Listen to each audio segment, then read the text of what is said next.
Good morning. आइए आज हम लोग थोड़ा सा कोशिका के बारे में अध्ययन करते हैं। तो सबसे पहले हम जानेंगे कि कोशिका क्या होती है, कोशिका की परिभाषा क्या है।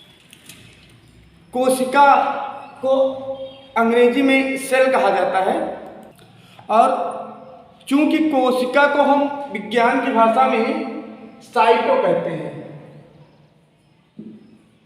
इसलिए इसके अध्ययन को हम साइटोलॉजी कहते हैं। लिख दे रहे हैं साइटोलॉजी। और इसके बाद आइए हम देख लेते हैं कि इसकी खोज किसने की थी। लेकिन हम सोच रहे हैं खोज से पहले आप लोगों को यह बता दें कि कोशिका होती क्या है, आखिर क्या है कोशिका। देखो, इस संसार में, इस विश्व में जितने भी सजीव हैं, यानी जिनमें भी प्राण हैं, जो भी चीज़ें जीवित हैं, उनके शरीर का निर्माण कोशिकाओं से मिलकर ही हुआ है। अर्थात हम ये कह सकते हैं कि जो जीवित चीज़ें हैं, जीवित वस्तुएं हैं, उनके शरीर की संरचनात्मक इकाई कोशिका ही होती है। समझ में नहीं आया? हम देखो, जैसे हमने उदाहरण ले लिया मकान का, ईंट, और इधर हमने विजिबल हो रहा है, इधर कोशिका कर दिया, लिख दिया। अब ईंटों से मिलकर निर्माण होगा दीवार से, और कोशिका से मिलकर निर्माण होगा ऊतक का। ईंट से मिलकर दीवार का निर्माण, इधर कोशिका से मिलकर ऊतक का निर्माण। तुलनात्मक ढंग से हम आप लोगों को समझाने की कोशिश कर रहे हैं। उसके बाद दीवारों से मिलकर कमरा बनता है, दीवारों से मिलकर कमरा बनता है, और इधर ऊतकों से मिलकर शरीर के जो अंग होते हैं, अंग बनते हैं। फिर कमरों से मिलकर के मकान बनता है, घर बनता है। कमरों से मिलकर घर बनता है और अंग से मिलकर शरीर बनता है। अब आशा करते हैं कि ये बात आप लोगों की समझ में आ गई होगी। अतः हम कह सकते हैं कि कोशिका जो है वो जीव की संरचनात्मक, क्योंकि कोशिका से ही मिलकर शरीर का निर्माण होता है, तो संरचनात्मक और जीवों के शरीर में होने वाली समस्त जैविक क्रियाएं इन्हीं कोशिकाओं में ही होती हैं। इसलिए क्रियात्मक, क्योंकि सभी क्रियाएं होती हैं इसमें, क्रियात्मक, संरचनात्मक, क्रियात्मक, और सबसे छोटी होती है, इसलिए सूक्ष्मतम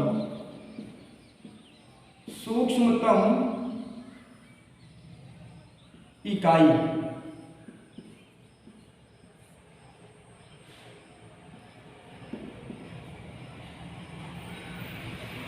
तो परिभाषा क्या बनेगी कि कोशिका जीव की संरचनात्मक, क्रियात्मक एवं सूक्ष्मतम, यहाँ एवं लिख देंगे, एवं सूक्ष्मतम इकाई है या इकाई होती है, इकाई होती है। कोशिका जीवधारियों की संरचनात्मक, क्रियात्मक एवं सूक्ष्मतम इकाई होती है। अर्थात सभी जीवों का शरीर कोशिकाओं से मिलकर हुआ है। अब हम देखेंगे कि कोशिका की खोज किसने की थी। तो सबसे पहले एक वैज्ञानिक थे, रॉबर्ट हुक, जिन्होंने कोशिका की खोज की थी। लेकिन इन्होंने मृत कोशिका की खोज की थी। उसके बाद फिर एक दूसरे वैज्ञानिक एंटोनी वान ल्यूवेनहॉक आए, जिन्होंने बैक्टीरिया में, यानी जीवाणु में जीवित कोशिका का पता लगाया। आइए लिख दे रहे हैं, ये है, देखिए। सबसे पहले रॉबर्ट हुक ने जीवाणुओं में 1665 ईस्वी में मृत कोशिका की खोज की। उसके बाद एंटोनी वान ल्यूवेनहॉक ने, सॉरी, इसमें जीवाणुओं में नहीं होगा, इसमें एंटोनी वान ल्यूवेनहॉक ने सन 1674 ईस्वी में जीवाणुओं में, बैक्टीरिया में जीवित कोशिका की खोज की। अब आइए देख लेते हैं कि सबसे छोटी कोशिका कौन है और सबसे बड़ी कोशिका कौन है। तो सबसे पहले हम ओवरऑल देखेंगे कि सबसे बड़ी कोशिका, संसार में सबसे बड़ी कोशिका कौन सी है। अभी तक जो ज्ञात कोशिकाएं हैं, जो ज्ञात जीव हैं, उनमें से सबसे बड़ी कोशिका किसकी है और सबसे छोटी कोशिका किसकी है, ये हम देखते हैं। देखो, सबसे छोटी कोशिका जो है एक माइकोप्लाज्मा गैलोसेप्टिकम जो जीवाणु है उसकी होती है। उसके बाद फिर सबसे बड़ी कोशिका जो है वो शुतुरमुर्ग का अंडा होता है। सबसे बड़ी कोशिका शुतुरमुर्ग का अंडा होता है। और सबसे छोटी जो कोशिका है वो माइकोप्लाज्म गैलोसेप्टिकम नामक जीवाणु की होती है। उसके बाद हम देख लेते हैं कि मनुष्य में सबसे बड़ी कोशिका कौन सी होती है और सबसे छोटी कोशिका कौन सी होती है और कौन सी कोशिका सबसे लंबी होती है। आइए लिख दे रहे हैं। देखो, दिख रहा है। मनुष्य में सबसे बड़ी जो कोशिका है वो है अंडाणु, जो कि फीमेल्स में पाई जाती है। और मनुष्य में सबसे जो छोटी कोशिका होती है वो होती है शुक्राणु, जो सिर्फ मेल में पाई जाती है। और मनुष्य में जो सबसे लंबी कोशिका है वो होती है न्यूरॉन, जो कि मस्तिष्क में पाई जाती है। मस्तिष्क की कोशिकाओं को क्या कहते हैं? न्यूरॉन। अब इसमें एक पॉइंट और थोड़ा इंपॉर्टेंट है, वो आप लोग नोट कर लें। बोलो, क्या पूछ रहे? ठीक है, बताएं। अच्छा, कोशिका सिद्धांत आगे दे रहे हैं को एक इसमें पॉइंट में लिख लीजिए। कोशिका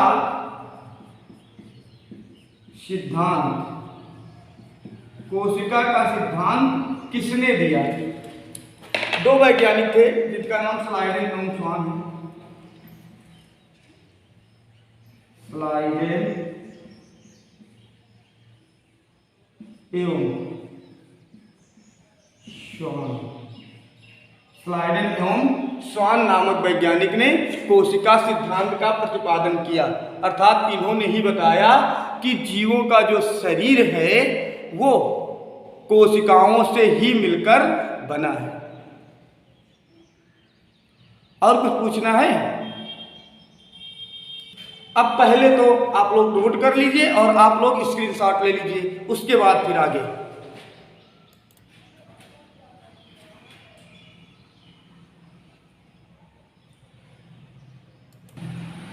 हटाएं इसको, हटा दें, हट गया पूरा। अब आइए आगे देखते हैं। देखो, जो कोशिकाएं हैं ये दो प्रकार की होती है। एक होती है प्रोकैरियोटिक कोशिका, एक होती है यूकैरियोटिक कोशिका। अब इसको डिटेल में हम अगले वीडियो में पढ़ाएंगे, लेकिन अभी आप इतना समझें कि जो प्रोकैरियोटिक कोशिकाएं होती हैं वो पुरानी तरह की कोशिकाएं हैं और जो यूकैरियोटिक कोशिकाएं हैं वो नई तरह की कोशिकाएं हैं।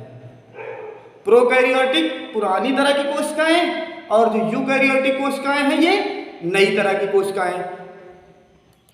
अब थोड़ा सा और भी हम जान लेते हैं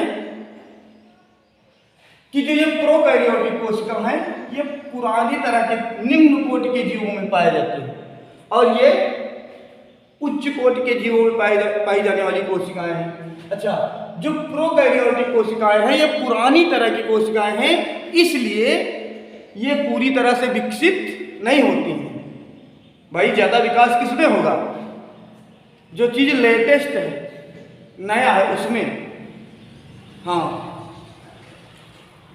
तो जो ये प्रोकैरियोटिक यानी ये ओल्ड होती है, पुरानी तरह की होती हैं, तो इनमें जो कोशिकांग है, कोशिका के अंग हैं, वो पूरी तरह से विकसित नहीं होते हैं। और ये नई तरह की कोशिकाएं हैं, इसलिए इसके जो कोशिकांग हैं वो पूरी तरह से विकसित होते हैं। समझ में आया? हाँ, एक पॉइंट है इसमें महत्वपूर्ण जो बहुत पूछा जाता है। इसमें जो राइबोसोम एक कोशिकांग का नाम है, अभी आगे हम पढ़ाएंगे राइबोसोम क्या है, लेकिन अभी बता दे रहे हैं। इसमें जो राइबोसोम पाया जाता है वो 70S प्रकार का और इसमें 80 इस प्रकार का राइबोसोम पाया जाता है। अभी सिर्फ आप लोग इतना ही जाने और अभी आगे बता रहे हैं। फिर उसके बाद देखो, हाँ बोलो। अच्छा ठीक है, देखो पूछ रहे हैं कि पादप कोशिकाएं, जंत कोशिकाएं क्या होती हैं। हाँ बता रहे हैं। देखो जो हमने बताया कि जितने भी जीवित चीजें हैं, जितने भी जीव हैं, उनका शरीर कोशिकाओं से मिलकर बना है। तो चूंकि ये पेड़ पौधे भी तो जीवित हैं, इसलिए इनका भी जो शरीर है वो किससे मिलकर बना है? कोशिकाओं से मिलकर बना है। हाँ तो कोशिकाएं सब में होती हैं, पादपों में भी हैं और जंतुओं में भी है, बट थोड़ा अंतर है। अंतर यह है कि जो कोशिकाएं पौधों में पाई जाती हैं, यानी जिन कोशिकाओं से मिलकर पौधों का, वनस्पतियों का निर्माण हुआ है, उन्हें पादप कोशिका कहते हैं, प्लांट सेल। और जिन कोशिकाओं का निर्माण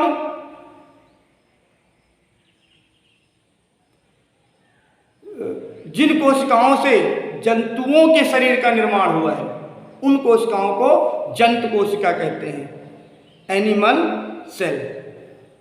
आया समझ में? हाँ ये तो इतना समझ में आ गया, सब लोग समझ गए। चलो आगे देखते हैं। हाँ एक बात छूट रही है। सही कहा आपने, सही प्रश्न किया है आपने। हाँ चलो बता रहे हैं। देखो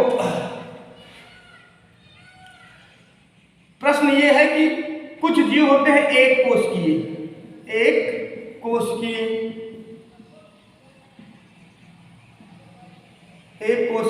और कुछ जीव होते हैं बहुकोशिकीय।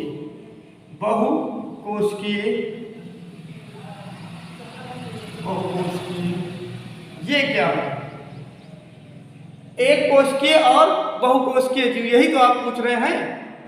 हाँ इंग्लिश, अच्छा इनकी अंग्रेजी इनकी चाहिए इनको। देखो एक कोशिकीय को कहते हैं यूनिसेल्यूलर और बहुकोशिकीय जीवों को कहते हैं मल्टी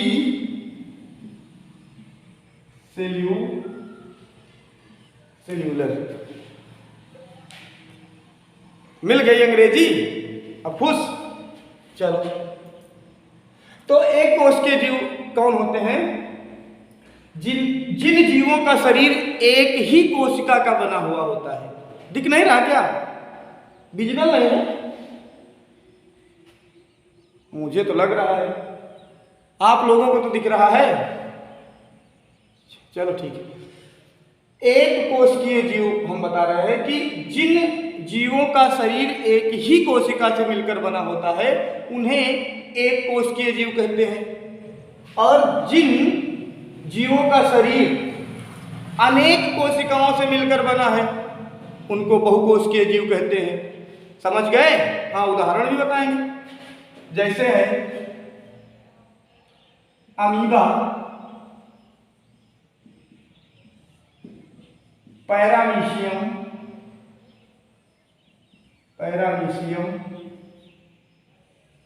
दिख रहा है, यूग्लिना। ये जो जीव होते हैं ये एक कोशिकीय होते हैं। अमीबा, पैरामीशियम और यूग्लिना ये एक कोशिकीय जीव होते हैं। और बहुकोशिकीय में हम मानव को ही रख देते हैं। मानो मछली हो गई, मेढक, वेरी गुड, हाँ ये भी है, हाँ हम भी हैं, मानव, मनुष्य, वेरी गुड। आया समझ में? चलो अच्छा, अब हम कोशिका को एक फिगर के माध्यम से समझ लेते हैं, है ना? तो बनाना पड़ेगा ना फिगर हमें। चलो ठीक है, बना रहे हैं। अच्छा तब तक स्क्रीनशॉट ले लीजिए आप लोग और आप लोग नोट कर लीजिए।